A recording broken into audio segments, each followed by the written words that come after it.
बोले श्री गणेश भगवान की जय। बोले पवन सुत हनुमान की जय।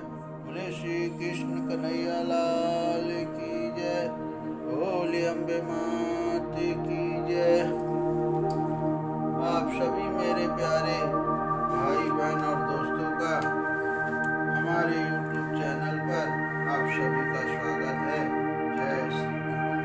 आज हम श्री रामचरितमानस सुंदरकांड दोहा नंबर 42 का पाठ आप लोग को सुनाएंगे। कृपा करके आप लोग जरूर पाठ सुने। अभी हमारे पाठ में विभीषण जी अब लंका से निकल दिए हैं।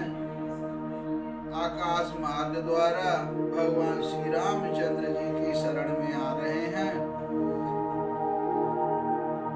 विभीषण जी जब वहां से राक्षस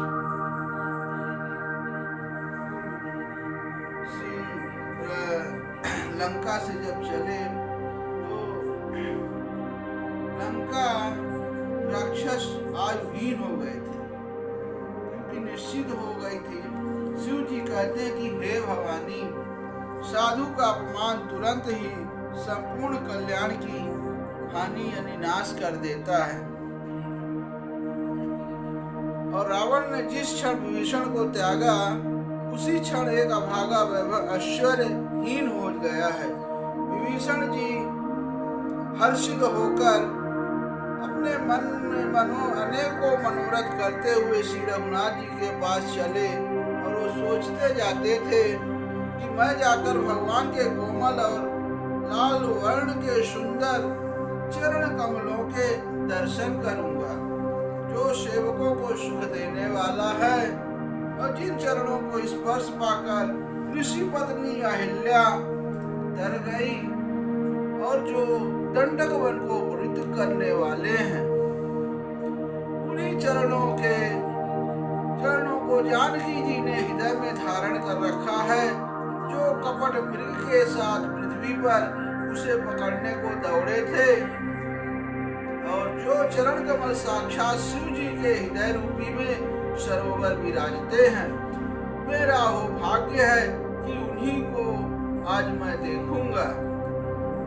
अब जिन पायन के पादुकन भरत रहे मन लाय, ते पद आज बिलो कि हम इनने नहीं अब जाय। अब जिन चरणों के पादुकाओं में भरत जी ने अपना मन लगा रखा है, आज मैं उन्हीं चरणों को अभी जाकर इनके इन नेत्रों से देखूंगा। यही विधि करत सप्रेम विचारा, आया हूँ शपथ सिंधु यही पारा। कपिन विभीषण आवत देखा, अजाना को रिपुदूत विशेखा। अब इस प्रकार प्रेम सहित विचार करते वे शीघ्र ही समुद्र के इस पार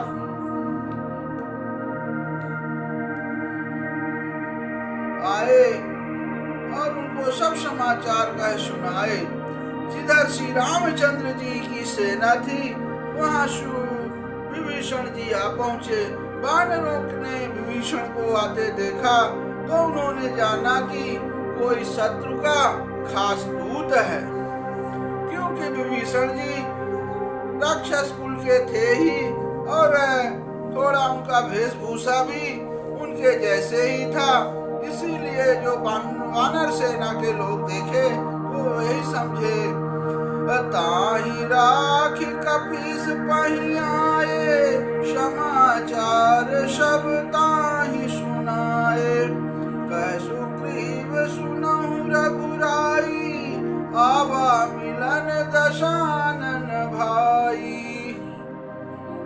अब उन्हें जो पहरेदार थे उन्हें ठहराकर वे सुग्रीव के पास आए और उनके सब समाचार कह सुनाए। अब सुग्रीव ने श्री राम जी के पास जाकर कहा, हे रघुनाथ जी सुनिए, रावण का भाई आपसे मिलने आया है। एक कह प्रभु सखा बूझिए कहा, कहीं कपीस सुनहु नर नाहा। जान न जाय निशाचर माया, काम रूप के ही कारण आया। अब प्रभु श्री राम जी ने कहा कि हे मित्र, तुम क्या समझते हो, तुम्हारी क्या राय है। अब वानर राज सुग्रीव ने कहा, हे महाराज सुनिए, राक्षसों की माया जानी नहीं जाती। यह इच्छानुसार रूप बदलने वाला छली न जाने किस कारण आया है। अभेद हमार लेन सठ आवा, राखी बाधी मोही असभावा। सखानीत तुम नीक विचारी, ममपन शरणागत भयहारी। अब जान पड़ता है यह मूर्ख हमारा भेद लेने आया है, इसलिए मुझे तो यही अच्छा लगता है कि इसे बांध कर रखा जाए। तब श्री रामचंद्र जी क्या बोलते हैं, हे मित्र, तुमने नीति तो अच्छी विचारी। अब भगवान श्री रामचंद्र जी तो जानते थे, लेकिन फिर भी वानर राज सुग्रीव से उनका भी मंत्र जानना चाहते हैं। तब भगवान श्री रामचंद्र, परंतु मेरा प्रण तो है शरणागत के भय को हर लेना। सुन प्रभु वचन हर्ष हनुमाना, शरणागत बच्चल भगवाना। अब प्रभु के वचन सुनकर हनुमान जी हर्षित हुए और मन ही मन कहने लगे कि भगवान कैसे शरणागत वत्सल मतलब शरण में आए हुए पर पिता की भांति प्रेम करने वाले हैं। अब श्री रामचंद्र जी बोल रहे हैं, शरणागत कहूँ जे तजही, निज नहीं ते अनुमानी। ते नर पावर पाप मैं, तिनहि विलोकत हानि।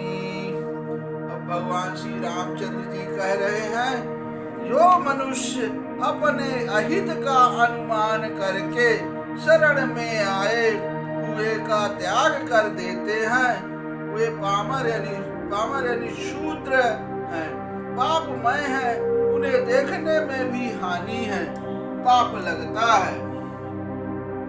अकोटि वृप बध लागहि जाहू, आए शरण तजहु नहीं ताहू। सन्मुख होई जीव मोहि जबहि, अजन्म कोटि अघनासहि तबहि। अब जिसे करोड़ों ब्राह्मणों की हत्या लगी हो, शरण में आने पर मैं उसे भी नहीं त्यागता। जीव ज्यों ही मेरे सम्मुख होता है, त्यों ही उसके करोड़ों जन्मों के पाप नष्ट हो जाते हैं।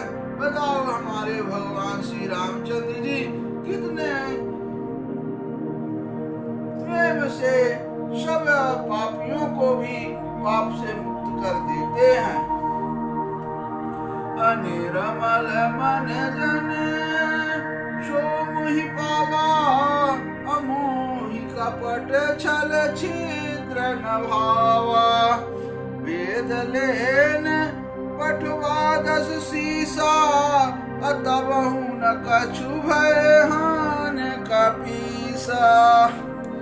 अब जो मनुष्य निर्मल मन का होता है वही मुझे पाता है, मुझे कपट और छल छिद्र नहीं सुहाते। यदि उसे रावण ने वेद लेनों को भेजा है, तब भी हे सुग्रीव अपने को कुछ भी भय या हानि नहीं है। ये जग महु सखानि साचर जेते, अलछि मनुहा नहीं निविष महु तेते। जो सभीत आवा शरनाई, रखी हूँ ताहि प्राण की नाई। अब क्योंकि हे सखे जगत में जितने भी राक्षस हैं, लक्ष्मण क्षण भर में उन्हें सबको मार सकते हैं, और यदि वह भयभीत होकर मेरे शरण आया है तो मैं उसे प्राणों की तरह रखूंगा। भगवान श्री रामचंद्र जी ऐसा कपिराज सुग्रीव जी को बोल रहे हैं। भय भांति तहि आनहु हंसी कह कृपा निकेत, जय कृपाल कहीं कपि चले अंगद हनु समेत। अब कृपा के धाम श्री रामचंद्र जी ने हंसकर कहा, दोनों ही स्थितियों में उसे ले आओ। और तब अंगद और हनुमान सहित सुग्रीव जी कृपालु श्री राम जी की जय हो कहते हुए चले। असादर ते ही आगे करी वानरु, चले जहाँ रघुपति करुणा कर। दूरी ते देखे दो भ्राता, अनयन आनंद दान के दाता। अब विभीषण जी आदर सहित आगे करके वानर फिर वहां चले जहाँ करुणा की खान श्री रघुनाथ जी थे। नेत्रों को आनंद का दान देने वाले दोनों भाइयों को विभीषण जी ने दूर से ही देखा। बहुरी राम छवि धाम बिलोकी, अरहूं ठठुकिए कटक पल रोकी। भुज प्रलंब कंजारुन लोचन, अश्यामल गात प्रणत भय मोचन। फिर शोभा के धाम श्री राम जी को देखकर वे पलक यानी मारना रोककर ठिठक कर स्तब्ध होकर एकटक देखते ही रह गए। अब भगवान की विशाल भुजाएं हैं, लाल कमल के समान नेत्र हैं और शरणागत के भय का नाश करने वाला भगवान श्री रामचंद्र जी का सांवला शरीर है। असिंध कंध आयत उर्सोहा, आनन अमित मदन मन मोहा। नयन नीर पुलकित अति गाता, मन धरि धीर कही मृदुवाता। अब सिंह से कंधे हैं, विशाल वक्ष स्थल यानी चौड़ी छाती अत्यंत शोभा दे रहा है। असंख्य कामदेवों के मन को मोहित करने वाला मुख है। भगवान के स्वरूप को देखकर विभीषण जी के नेत्रों में प्रेम आंसुओं का जल भर आया और शरीर अत्यंत पुलकित हो गया। फिर मन में धीरज धरकर उन्होंने कोमल वचन कहे। अब विभीषण जी क्या बोल रहे हैं? नाथ दशानन कर्म भ्राता, अनिश्चर वंश जन्म सुर त्राता। सहज पाप प्रियतामस देहा, जथा उलू कहीं तम पर नेहा। हे नाथ, मैं दशमुख रावण का भाई हूँ। हे देवताओं के रक्षक, मेरा जन्म राक्षस कुल में हुआ है। मेरा तामसी शरीर है, स्वभाव से ही मुझे पाप प्रिय है। जैसे उल्लू को अंधकार पर सहज स्नेह होता है। श्रवण सुजस सुन आयऊं, प्रभु अंजन भवभीर। त्राहि त्राहि आरती हरन, शरण सुखद रघुवीर। सियावर रामचंद्र बजरंग बली, महादेव देव कौशल किशोर की जय। गोस्वामी तुलसीदास की जय, शारदा मैया जू की जय। जय सीताराम।